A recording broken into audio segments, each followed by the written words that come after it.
tsotra sady foy ny oetia fa tsy voalaza teny kely fa mampahory rehefa tsy voaloky ny vava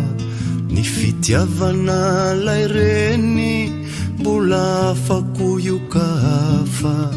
to tsy akiteny teny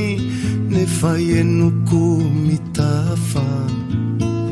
tena marino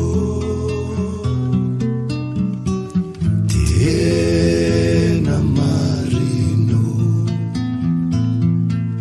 ny fitiavako any mamo tsy mivaky fa mafonjo tsara kotrika mafanampoko ao izy manonjo tsy mba mila orokoroko tsy mba mila safosafo fa fitia miray fototra mandramaty tsy alazo oela ve